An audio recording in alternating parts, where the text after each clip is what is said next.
सबकी जीवनदायिनी माँ है। इस देश के कोटि कोटि लोगों के मन में गंगा के प्रति जो श्रद्धा है, गंगा एक हमारी सभी के लिए एक आध्यात्मिक शक्ति भी है।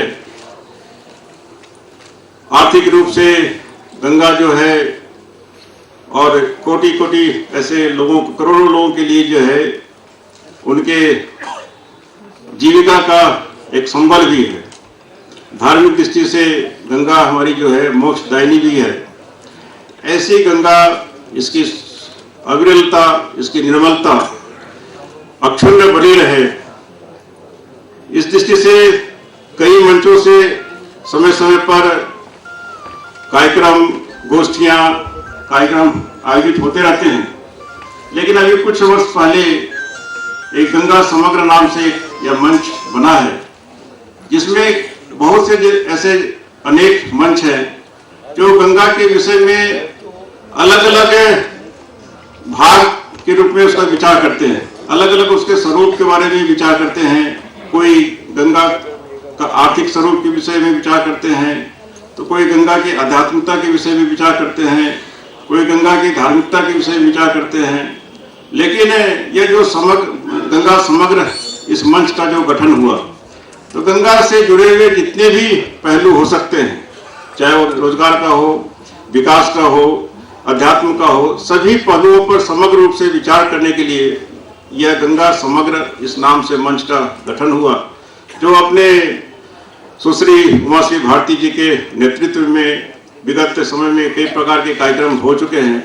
आगे भी इस प्रकार के कार्यक्रम जो भी आवश्यक होंगे होते रहेंगे। उसकी मूल भावना यही है कि गंगा की रक्षा, जो गंगा के तट पर जो रहने वाले जो समाज है, वही गंगा की रक्षा कर सकती है। गंगा की रक्षा वही कर सकता है जो इस माँ गंगा को अपना पुत्र जो अपने को समझता है। तो इस गंगा समग्र का विस्तार से और इसका परिचय देने के लिए आज के इस कार्यक्रम की प्रस्तावना के लिए जो है मैं श्रीमान आशीष गौतम जी से निवेदन करूंगा कि यहाँ पर आकर आज की इस कार्यक्रम की प्रस्तावना गंगा समग्र का सम्यक परिचय प्रस्तुत करने का कष्ट करें। एक बार महर्षि अरविंद से एक उनके शिष्य ने पूछा कि आप भारत के बारे में कुछ बोलिए, भारत के बारे में। उन्होंने एक वाक्य में जवाब दिया कि भारत संपूर्ण ब्रह्मांड में जिस प्रकार से शरीर में आत्मा का महत्व है, दर्शन के लोग बैठे, विद्वान लोग बैठे, मैं चर्चा नहीं करूंगा। शरीर में आत्मा है तभी तक हमारा नाम प्रेम अग्रवाल है। आत्मा अगर हमको छोड़ के जाती तो क्या होता सबको पता है। यानी संपूर्ण ब्रह्मांड में भारत का अस्तित्व, आत्मा का जो शरीर में अस्तित्व है वो भारत का अस्तित्व है। महर्षि अरविंद ने अमेरिका का नाम क्यों नहीं लिया, रूस और जापान का नाम क्यों नहीं लिया, जर्मन का नाम क्यों नहीं लिया? इंग्लैंड तो संपन्नता की पराकाष्ठा, उसका नाम नहीं, भारत का नाम लिया है। आखिर भारत का ही नाम क्यों लिया? मुझे लगता है कि जिस देश में गंगा बहती है, माँ। डॉक्टर राममनोहर लोहिया ने कहा है कि भगवान श्री राम, भगवान श्री कृष्ण और भगवान शिव के बिना भारत की कल्पना नहीं की जा सकती।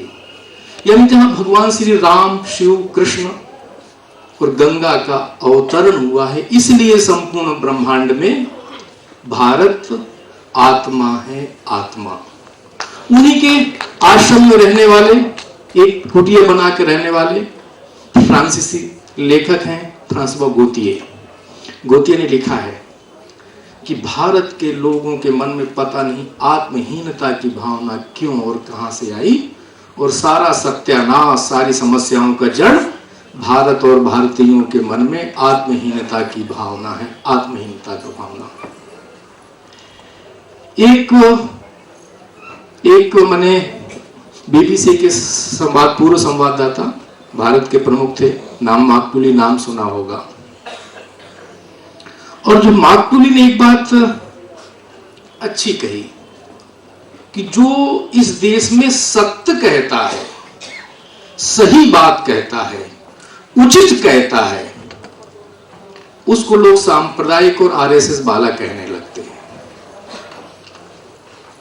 फिर एक बार बड़े भोलेपन से कहता है व्यक्ति कि मुझे भी लोग आ रहे हैं, चूंकि मैं कुछ सत्य बातें उठा रहा हूं भारत के बारे में, भारत की संस्कृति के बारे में, भारत की परंपरा के बारे में, मैं कुछ सत्य बातें उठा रहा हूं, इसलिए मुझे भी लोग आरएसएस वाला कहते हैं।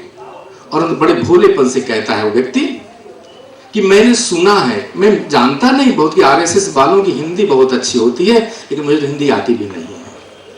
अर्थात जो व्यक्ति सत्य बोलता है, सही बोलता है, भारत के बारे में सोचता है, उस पर ठप्पा सांप्रदायिकता जैसे शब्दों का लगाया जाता है। डॉक्टर डेविड फ्राली भी कहते हैं कि भारत की आध्यात्मिक फाउंडेशन की, भारत की आध्यात्मिक विरासत को संपूर्ण संसार के लोग स्वीकार कर रहे हैं, अभ्युदय को स्वीकार कर रहे हैं। केवल भारत के लोग दूसरों के सामने बहुत उदार दिखाने के चक्कर में अपनी बातों को छोड़ते जा रहे हैं।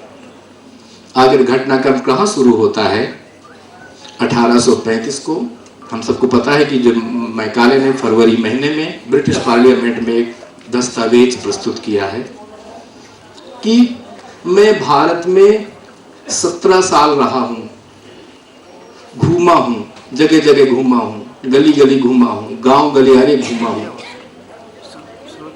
यहां मुझे चोर नहीं मिले, यहां मुझे सज्जन लोग मिले, अच्छे लोग मिले, समझदार लोग मिले, ईमानदार लोग मिले, त्यागी तपस्वी लोग मिले।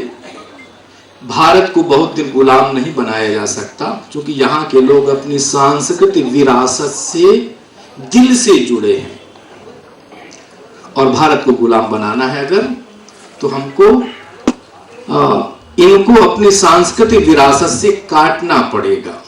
ये खेल वहां शुरू होता है। कैसे कैसे हुआ, क्या हुआ, लंबी कहानी है। अर्थात हमको कहना चाहिए कि भारतीय सांस्कृतिक विरासत क्या? मां गंगा।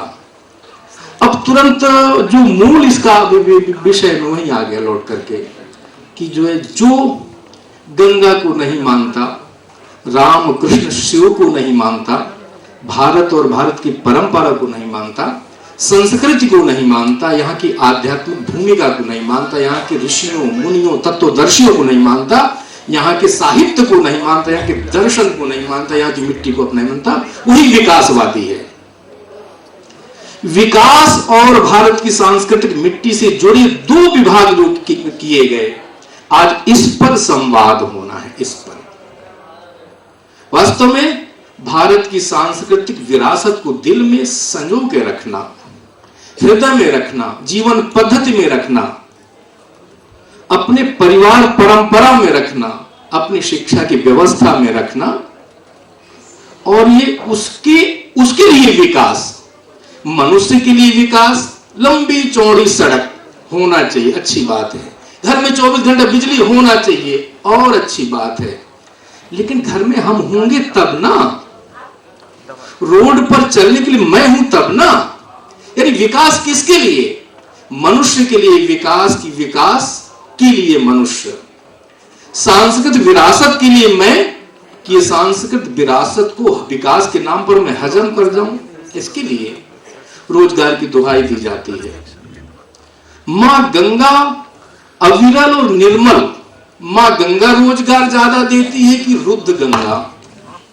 हम सब लोग बहुत उम्रदराज लोग बैठे हैं, बहुत उम्रदराज लोग, नौजवान भी बैठे हैं, कुछ अभी बिल्कुल नई पीढ़ी के लोग। हमने शुद्ध गंगा भी देखी है, शुद्ध गंगा के लाभ भी देखे हैं, हमने रुद्र गंगा भी देखी है, उसका भी दुष्परिणाम देखा है, और अभी हमने क्रुद्ध गंगा भी देख ली है इसी साल। रुद्र गंगा, शुद्ध गंगा, क्रुद्ध गंगा, दोनों का परिणाम, प्रतिफल हमारे देश ने, समाज ने भोगा है। चर्चा इस पर आज होना चाहिए, रोजगार पे चर्चा होना चाहिए। मां गंगा जितने रोजगार सृजन कर सकती है, विश्व की कोई फैक्ट्री, कोई टेक्नोलॉजी उतने रोजगार सृजन कर ही नहीं सकती, ही कह रहा हूं, भी नहीं, कर ही नहीं सकती। जितना रोजगार का सृजन, जितना चक्र मां गंगा अपने मेलों पर, आस्था के पर्वों पर, तीर्थों पर वो देती है और कोई नहीं दे सकता। उत्तराखंड में तीर्थाटन, संपूर्ण विश्व के लोग हमारे प्रति आदर से देखते हैं, आदर से, सम्मान से। और हम दुनिया भर में कहने के जाते हैं, हरिद्वार से आते हैं, व्यक्ति खड़ा हो जाता है, क्यों? क्योंकि मां गंगा किनारे से आए। हमको नहीं खड़ा होता, वो मां को, मां गंगा के किनारे के व्यक्ति को प्रणाम करता है व्यक्ति। इसलिए संपूर्ण उत्तराखंड संपूर्ण विश्व में पूज्य माना गया। मां गंगा है, जहां शिव है। तो मुझे लगता है इन सबको खत्म करके, डुबो करके, समाप्त करके कौन सा रोजगार सृजन करेंगे हम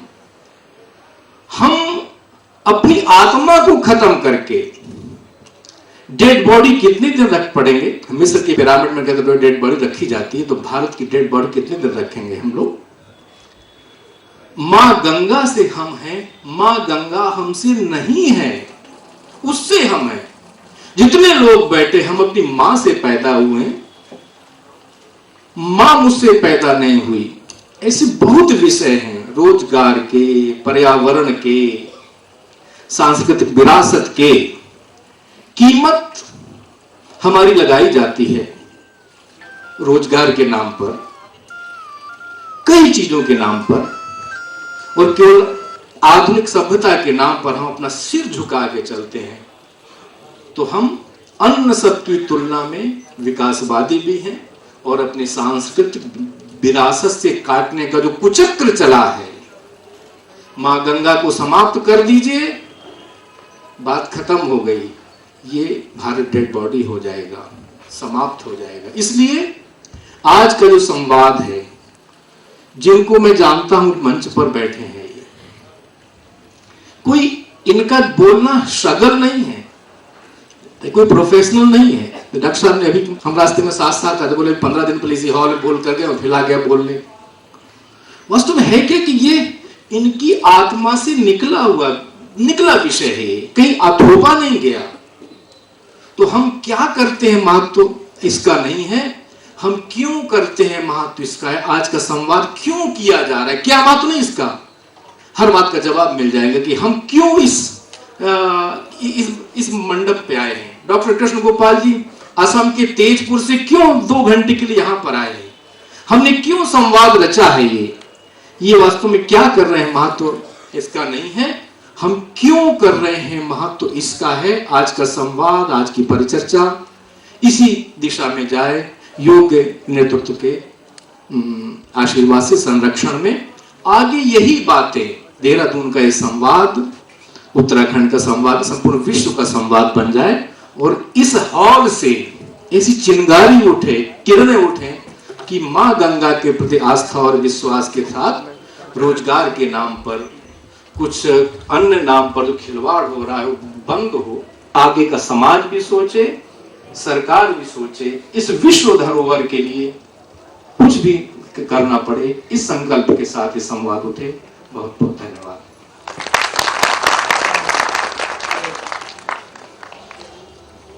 उत्तराखंड का पर्यावरण की दृष्टि से भी अपना एक वैशिष्ट्य है, और उत्तराखंड केवल उत्तराखंड में नहीं, तो उत्तराखंड के ऊपर संपूर्ण देश की पर्यावरण की सुरक्षा की भी जिम्मेवारी है। और ऐसे ही आज अपने बीच में देश के प्रसिद्ध पर्यावरणविद माननीय जगत सिंह जंगली जी हम लोगों के बीच में उपस्थित हैं। उत्तराखंड के विकास का पर्यावरणीय महत्व क्या है, इस विषय पर आपका मार्गदर्शन हम सभी को प्राप्त होगा। माननीय जंगली जी। बोलो गंगा मैया की जय। सबसे पहले तो मैं आप अपने को जोड़ते हुए आप सभी को इतना भाग्यशाली मानता हूँ कि गंगा माँ के इस डिबेट में आपको गंगा माई ने आमंत्रित किया है, और आप, मैं सोचता हूँ कि बहुत पुण्य है, क्योंकि गंगा माई के डिबेट में जो भी लोग शामिल होते हैं वो किसी प्रेरणा से ही आए हैं, और आप भी गंगा माँ के सबसे बड़े भक्त हैं। मैं हमारे यहाँ पर जो आज जड़ी बूटियों से पूरे उत्तराखंड को नहीं पूरे विश्व को अपना ज्ञान दे रहे हैं और जो अध्यक्षता भी कर रहे हैं आदरणीय बालकृष्ण जी, आदरणीय निशंक जी, बहुत सारे मेरे आदरणीय यहाँ पर बैठे हुए हैं। मैं सभी का बहुत बहुत नमन करता हूँ सबको। बुढ़ाकोटी जी हों चाहे जो डबरा, सभी लोगों को मैं बहुत नमन करता हूँ। और मैं देख रहा हूँ कि आपदा पर इस वक्त बहुत जबरदस्त लड़ाई लड़े। अजय अजेंद्र जी भी बैठे हुए हैं जो कि आपदा की मार झेल रहे हैं, लोगों की लड़ाई लड़ रहे हैं। एक बात मैं जरूर आपसे कहूँगा कि हिमालय एक ऐसा विषय है जिसके बारे में जितना कहा जाए बहुत कम है, लेकिन कहा जा रहा है ये बहुत बड़ी भारी बात है। उसी हिमालय से माँ गंगा है, उसी हिमालय से हमारे जंगल, जल, जमीन और आजीविका और जन है।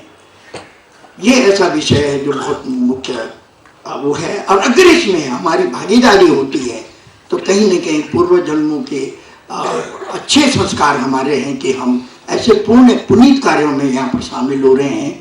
आशीष जी ने कहा कि गंगा के अनेक रूप हैं। मैं तो कहता हूँ कि गंगा के ऐसे भी रूप हैं जब हम मर जाते हैं तब भी गंगा हमें हमारे काम आती है। जीवन में तो काम आती है, लेकिन जब हम मर जाते हैं तभी गंगा हमारा साथ नहीं छोड़ती है। तो गंगा एक बहुत बड़ा विषय है। एक चीज जरूर मैं कहूँगा कि उत्तराखंड के जो लोग हैं, हम गंगा की बात यहाँ पर कर रहे हैं, लेकिन उत्तराखंड के लोग, आदरणीय चंद जी, आदरणीय हमारे बालकृष्ण जी, एक चीज मैं जरूर यहाँ पर रखना चाहूँगा कि हमें यही चिंता नहीं करनी चाहिए आज कि गंगा अविरल बहे या गंगा खूब चले, बल्कि हमें ये भी यहाँ पर चिंता करनी होगी कि गंगा सतत रहे।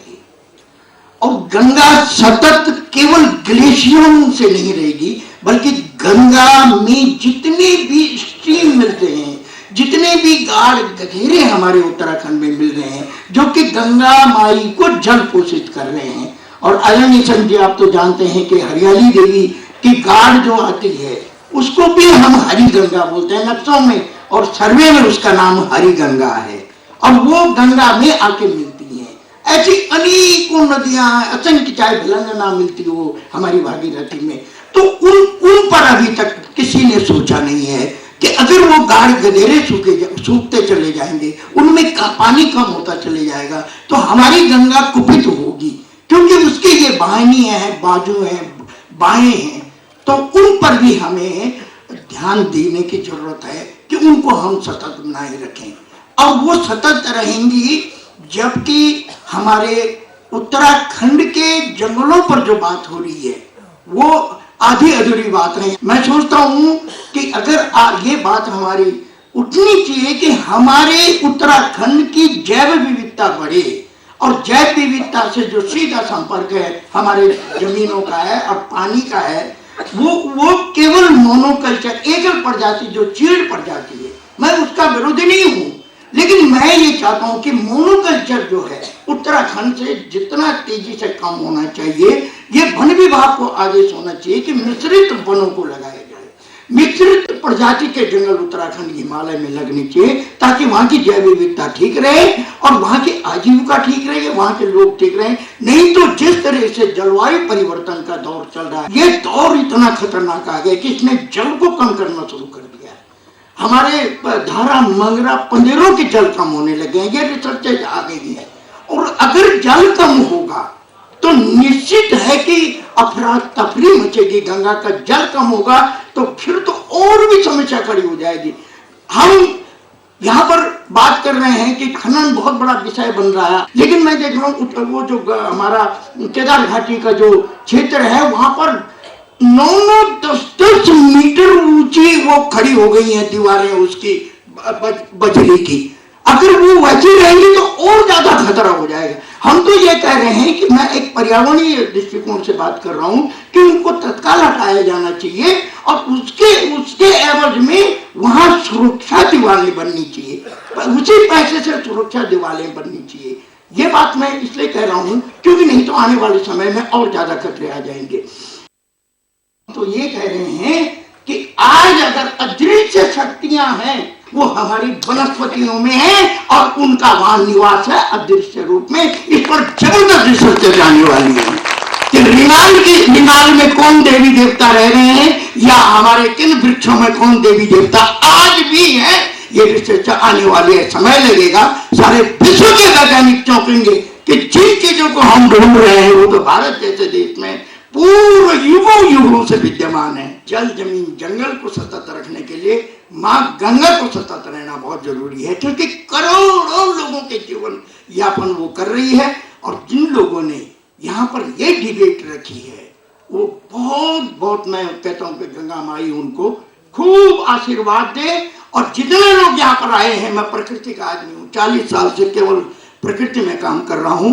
मैं माँ गंगा से अपने मन से प्रार्थना करता हूँ, हे गंगा माँ, इतने लोग आज तेरे इस समागम में आए हैं, इनकी मनोकामनाएं पूर्ण हो, इनके ये सकुशल रहे और इस वक्त जो ये मन से पूर्ण है वो पूरी हो जाए। बहुत धन्यवाद।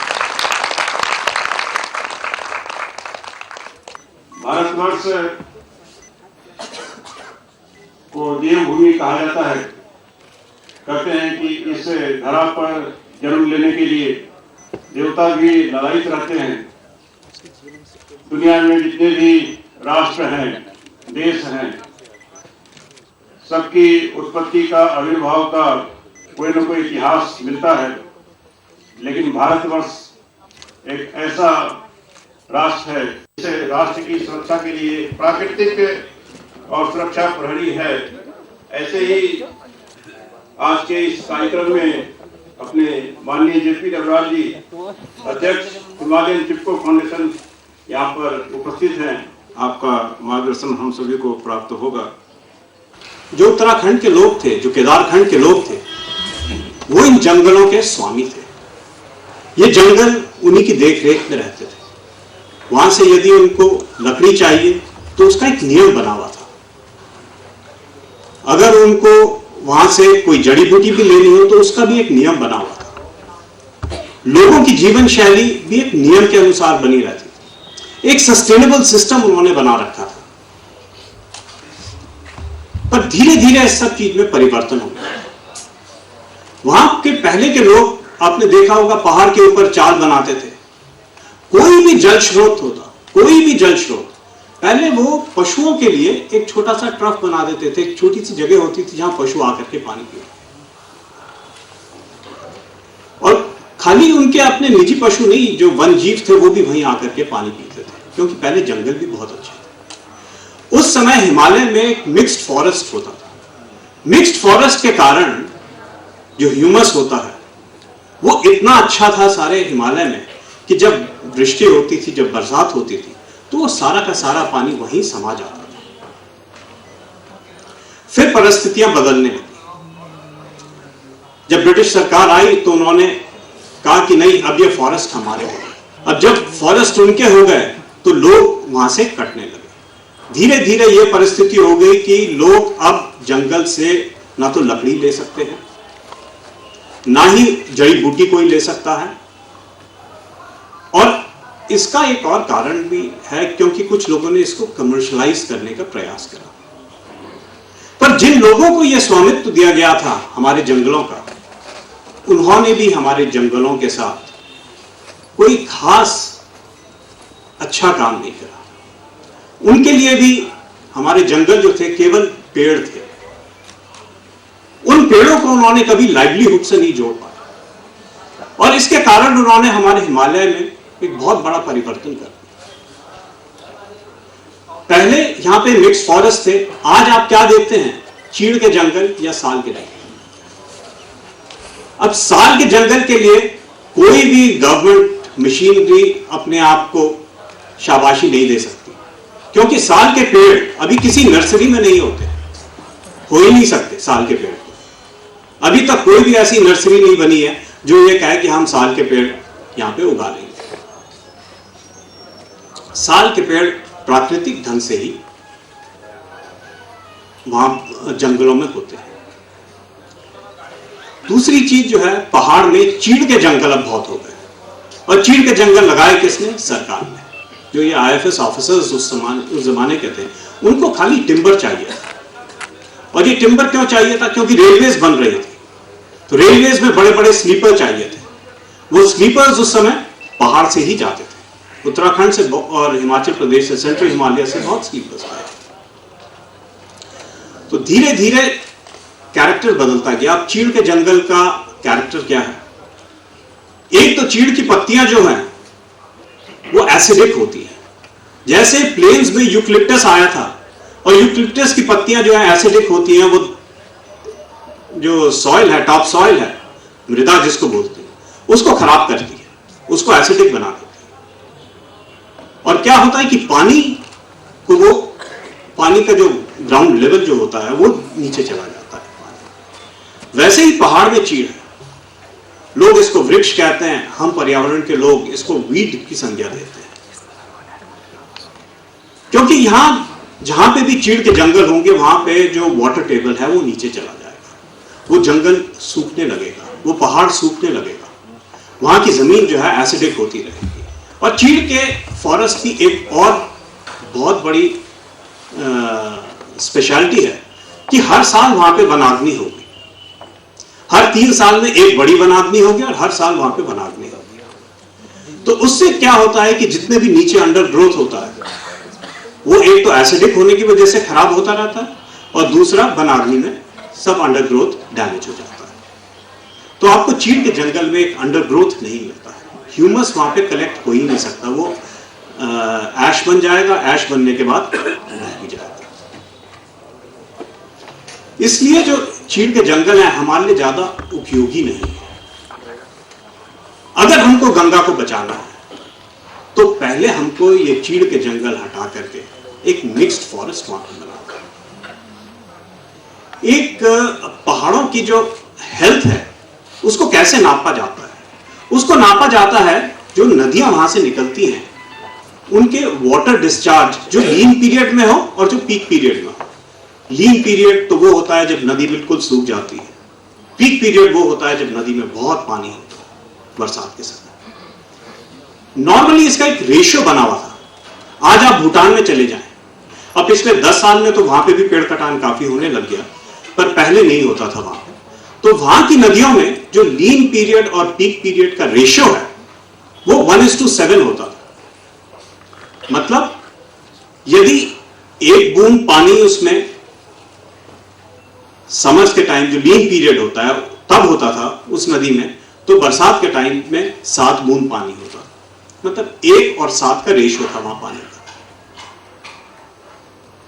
पर आप उत्तराखंड की नदियां देखिए, यहां का लीन पीरियड और पीक पीरियड का रेशियो 1:70 होगा, हो सकता है 1:100 भी होगा। इतना ज्यादा बढ़ गया है लीन पीरियड और पीक पीरियड का रेशियो। हमको इसको दोबारा लाना पड़ेगा वो 1:7 के रेशियो में, और उसके लिए डैम्स बनाना जरूरी नहीं है, हमको पहाड़ में ही पानी रोकना पड़ेगा। हिमालय के बराबर एक वाटर हार्वेस्टिंग स्ट्रक्चर दुनिया में और कहीं है ही नहीं। इसको हम एक वाटर हार्वेस्टिंग स्ट्रक्चर अगर बना दें हिमालय को, पानी को वहीं समाने की हम एक प्रबंध कर दें, तो शायद हिंदुस्तान में पानी के लिए जो दिल्ली में हाहाकार होता है और शहरों में हाहाकार होता है वो सब खत्म हो जाएगा। इतना पानी हिमालय में समा सकता है। आप लगाइए कितना ज्यादा होगा। मैं एक स्कूल में गया था एक बार, वो उदाहरण आप लोगों को देता, तो उन्होंने कहा था कि पहाड़ का इंपॉर्टेंस क्या है, और वो सब 4वीं 5वीं 6ठी क्लास के बच्चे थे। तो मैंने वहां बच्चों को कहा कि आप ऐसे करो, एक ग्लास में जरा मिट्टी लेके आओ बाहर से, और टीचर की टेबल में वो मिट्टी मैंने उल्टा करके ग्लास रख दिया, तो वहां मिट्टी पड़ गया। मैंने कहा यह है पहाड़। अब एक बच्चे को कहा कि एक ग्लास में आप पानी लेके आओ, तो वो पानी लेके आया। तो धीरे धीरे मैंने कहा उसको पानी इसके अंदर डालते रहो, तो ऊपर से वो पानी डालता रहा, धीरे धीरे उसमें पानी समाता रहा, फिर नीचे से वो पानी बहने लग गया। मैंने कहा ये होती है नदी और ये होता है पहाड़। पहाड़ की इंपॉर्टेंस ये है कि ये पानी यहां इतना रोक लेता है। उसने करीब आधा ग्लास पानी आ गया था वो एक ग्लास मिट्टी के अंदर, और वो सारा का सारा पानी वहां समा गया था, और फिर धीरे धीरे करके एक धारा निकली उसमें से। जब वो और पानी डालता रहा। तो पहाड़ की इंपॉर्टेंस इतनी ज्यादा है, अगर हम इसको एक rain water harvesting structure Himalaya को बना लें तो बहुत पानी आ सकता है इसमें, और उसके लिए हमको पहले यहाँ के वनों को ठीक करना पड़ेगा। और मुझे पूरा विश्वास है कि जब ये प्रक्रिया शुरू हो जाएगी तब तक साइंस में भी और बहुत विकास होगा, वाटर ट्रीटमेंट के नए नए तरीके आने लगेंगे। पर हम लोगों को यदि गंगा बचानी है तो पहले हम लोगों को पहाड़ बचाने पड़ेंगे, और पहाड़ बचाने के लिए उनको पहले वन यहाँ के सुधारने पड़ेंगे। बहुत बहुत शुक्रिया।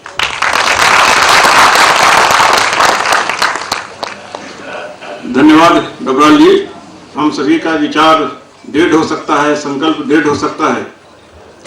ऐसे अपने राष्ट्रीय स्वयंसेवक संघ के माननीय सह सरकार्यवाह डॉक्टर कृष्ण गोपाल जी, जो गंगा के विषय के विशेषज्ञ भी हैं, और पूरे देश में आपका भ्रमण होता है, अनेक प्रकार के अनुभव भी हैं। वैसे तो हम लोगों के ऊपर आरोप लगता है कि ये लोग पुरातन पंथी हैं, लेकिन वास्तव में कहा गया है कि वर्तमान हमेशा आधुनिक होता है, पुरातन और आधुनिकता में कोई द्वंद्व नहीं है। तो माँ गंगा का आधुनिक, वैज्ञानिक और वैचारिक स्वरूप इस विषय पर हम सभी को पाथे डॉक्टर कृष्ण गोपाल जी का मिलेगा।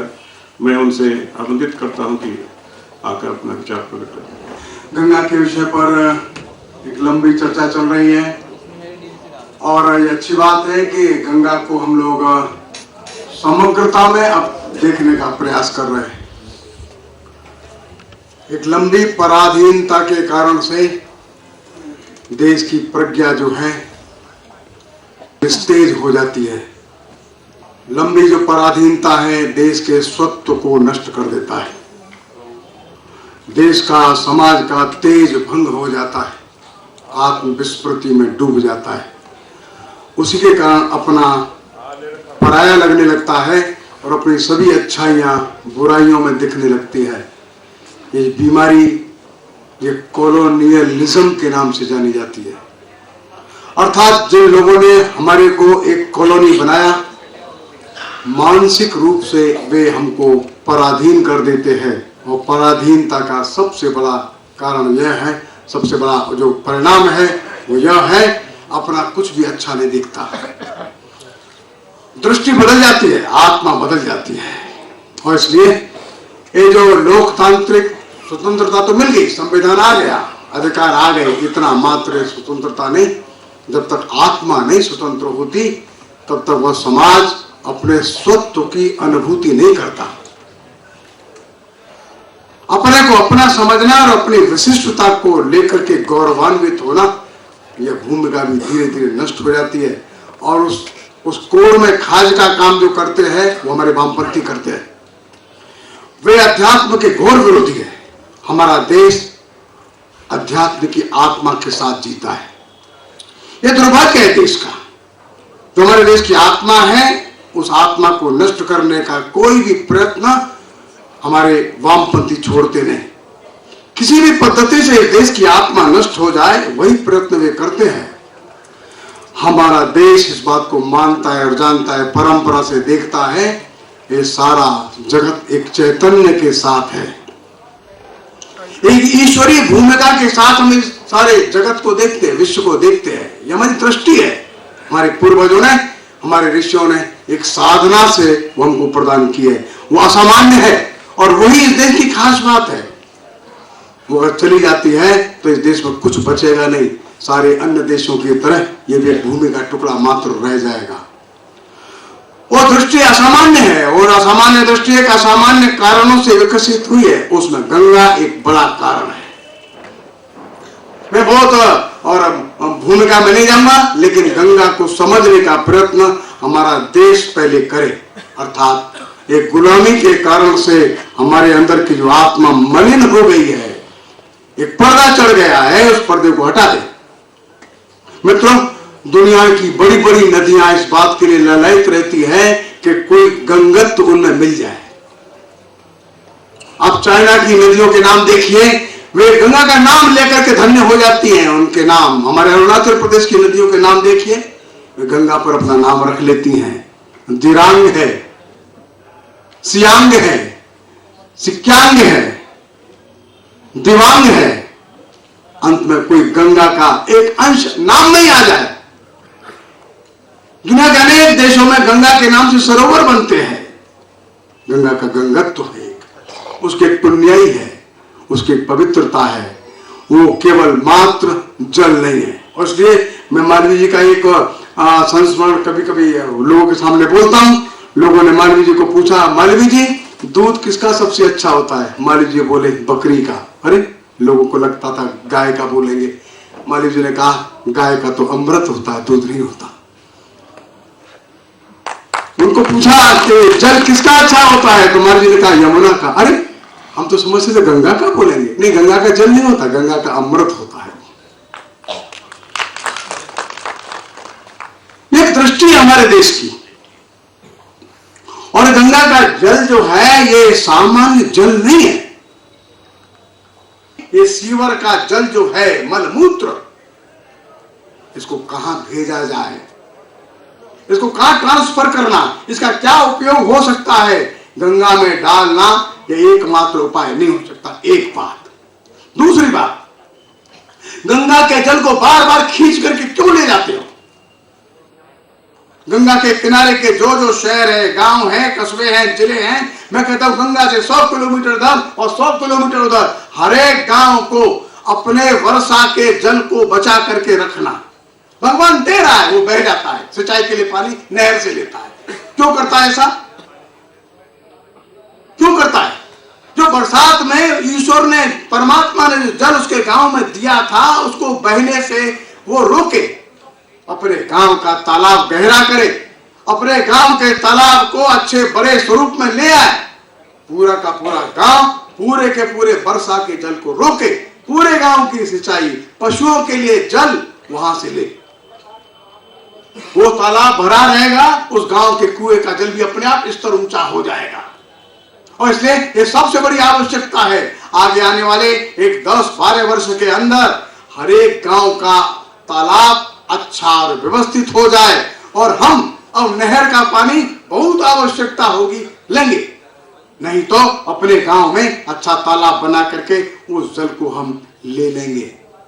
नगरों के लोगों की भी आवश्यकता है, शहरों में भी आवश्यकता है। जहां हो सकता है वहां अपना कोई न कोई संस्थान बनाए और बरसात के जल को बड़ा गहरे में ला करके इकट्ठा कर ले। हर एक शहर की जिम्मेदारी है। और दिल्ली मुंह फाड़ के पानी मांगती है, पानी दो। कौन पानी देगा दिल्ली को भाई? ये दिल्ली के लोगों की जरूरत है अगर पानी की, तो बरसात का पानी क्यों नहीं रोकते? वहां बड़ी बड़ी कॉलोनी बनाते चले जा रहे, 15-20 मंजिल का मकान बनाते, कहते पानी दो हमको, वो गंगा का पानी हमको दे दो, कोई यमुना का पानी हमको दो। कौन देगा पानी भाई? क्यों देगा पानी तुमको? और ये दिल्ली के वहां के प्रशासन का, शासन का, केंद्र सरकार की जिम्मेदारी है। दिल्ली के अंदर जैसे आप कॉलोनी के लिए जमीन दे रहे हैं, 1x1 किलोमीटर के बड़े बड़े तालाब बनाइए ना, पक्के तालाब बनाइए, अच्छा पानी का रिजर्वायर डेवलप करिए, वो पानी दिल्ली को सप्लाई करिए। भगवान तुमको पानी देता है, वो पानी बह जाता है, तुम पानी मांगते हो। तो नहर बनाई जाती है, गंगा का पानी रोका जाता है, वो दिया जाता है। ये गलत बात है। और इसलिए हर एक शहर की, हर एक गांव की नैतिक जिम्मेदारी है वो बरसात के जल को रोक करके रखे। एक तीसरी बात जो हमारे डबराल साहब ने बताया, हर एक की जिम्मेदारी है पेड़ लगाए। हर एक विद्यालय की जिम्मेदारी है बच्चों को ले जाए, गार्जियंस को ले जाए, पूरा गंगा का किनारा गंगोत्री तक चारों ओर हरे भरे जंगलों से भर जाए। ये पहाड़ जल को सोख करके रखेंगे। हर एक स्थान पर वृक्षारोपण इतना मजबूत हो जाए, गहरा हो जाए, सघन हो जाए, वर्षा का एक बूंद जल भी बह करके जाने से हम रोके। ये वृक्ष रोक लेंगे, ये जल भी रोकेंगे, हमको जीवनदायिनी ऑक्सीजन भी देंगे। लेकिन इसके लिए भी एक सामाजिक जागरूकता की आवश्यकता है। और इसलिए ये लड़ाई बहुआयामी है। एक और गंगा के जल को रोकना है, सीवर के जल को गंगा में डालने से रोकना है, गंगा के जल को हम अधिकतम गंगा में बहने दें। आवश्यकता पड़ती है निकालें, अपने अपने जल का उपयोग सब लोग करें और गंगा में एक अच्छा पवित्र जल बहता रहे। स्थान स्थान पर जो तालाब बनेंगे उसमें मत्स्य पालन भी होगा, वो सब्जी भी उगा सकते हैं, वो सिंघाड़ा उगा सकते हैं, वो मखाना पैदा कर सकते हैं। वो हमारे तालाब हमारे लिए आर्थिक उत्पादन के बड़े अच्छे गांव में केंद्र बन सकते हैं। वो नौकायान के लिए, वो तैराकी के लिए उपयोग में आ सकते हैं। सीवर का जल शहरी अपने हिसाब से दूर दूर प्रयोग में ले आए और सामान्य नागरिक जागरूक हो जाए। जो ईश्वरीय निष्ठा हमारे पूर्वजों ने दी थी, वो ईश्वरीय निष्ठा को हम फिर से लोगों के हृदय में उसी भाव से स्थापित कर सकें, तब हम समझेंगे ये गंगा का काम हो सकेगा। और एक अंतिम बात और बहुत महत्वपूर्ण बात, इस गंगा के जल के गंगत्व के ऊपर, इसकी ना सड़ने की जो प्रॉपर्टी, इसके ऊपर गंभीर शोध की आवश्यकता है। और ये एंटीबैक्टीरियल एक्टिविटी जो गंगा में स्वाभाविक है, इसका उपयोग सारे विश्व को एक एंटीबायोटिक के रूप में हो सकता है, जो हार्मलेस होगा, किसी भी प्रकार के और दूसरे रिएक्शन से दूर होगा, किसी प्रकार के दुष्परिणाम को लाने वाला नहीं होगा। और ये देश के लिए सारी दुनिया को दिया जाने वाला एक बड़ा सुंदर उपहार होगा। मैं समझता हूं वैज्ञानिक दृष्टि से, सामाजिक दृष्टि से, आध्यात्मिक दृष्टि से और आर्थिक दृष्टि से हर फेज में एक नए और शोध की आवश्यकता है। आने वाले समय में हम गंगा समग्र के माध्यम से समस्त नागरिकों का, देशभक्तों का, गंगा भक्तों का और मानवीय हितों को जो चाहते हैं उनका आह्वान करेंगे और आह्वान करते भी हैं। वे आगे आए, अपनी क्षमताओं को इस दृष्टि से, इस मानवता के कल्याण के महायज्ञ में वे समर्पित करें। इसमें मैं समझता हूं सारे विश्व को एक नई दृष्टि देने का काम ये गंगा करेगी। मैं आप सभी को विनम्रता पूर्वक प्रणाम करता हूं। नमस्कार।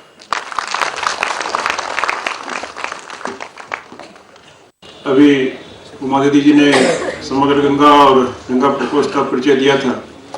तो गंगा प्रकोष्ठ के जो उत्तराखंड के संयोजक हैं श्रीमान हरीश सेमवाल जी, गंगोत्री के मुख्य पुजारी हैं, उत्तरकाशी में आपका निवास है, तो आज हमारे बीच में उपस्थित हैं।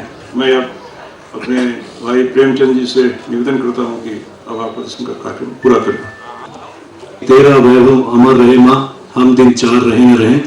ऐसे हम सभी के मार्गदर्शक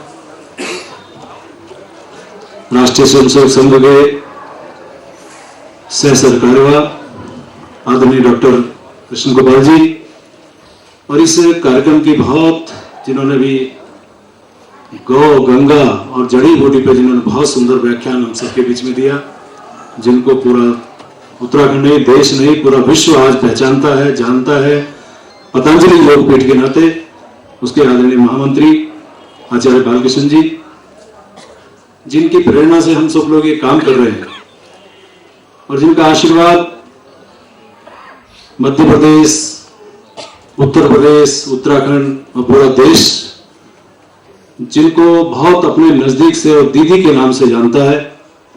और मैं भी आपके बारे में ये लाइन कहूं कि खुशी उन्हें नहीं मिलती जो जिंदगी में अपने रास्ते पे चलते हैं।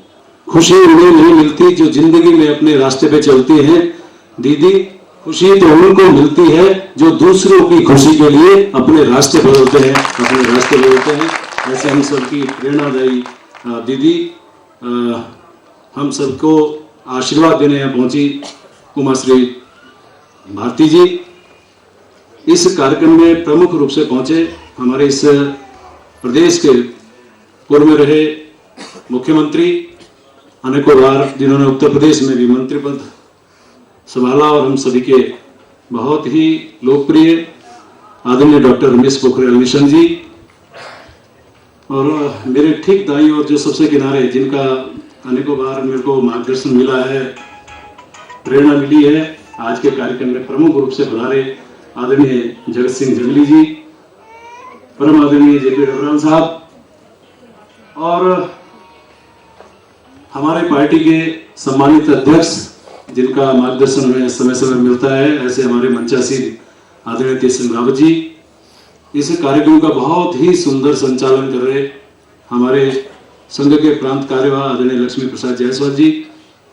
इस सभागार में उपस्थित, अभी जैसा दीदी ने समझाया कि गंगा समग्र और गंगा प्रकोष्ठ में क्या अंतर है, और गंगा प्रकोष्ठ की राष्ट्रीय संयोजिका हमारे बीच में पधारी ऐसी श्रीमती अनीता सिंह जी, प्रदेश के संयोजक आदरणीय हरीश सेमवाल जी, सह संयोजक आदरणीय प्रवीण शर्मा जी, हमारे उत्तर प्रदेश में पूर्व में रहे मंत्री परम आदरणीय शिव प्रकाश शुक्ला जी, मैं आप सभी के प्रति कृतज्ञता ज्ञापित करने के लिए यहाँ पे खड़ा हूँ और सभागार में उपस्थित तमाम क्षेत्रों से आए, पूरे जिले से आए, विशेषकर देहरादून, ऋषिकेश, डोईवाला और आसपास के तमाम क्षेत्रों से आए मेरे सम्मानित जन, अपनी वाणी को विराम दूंगा।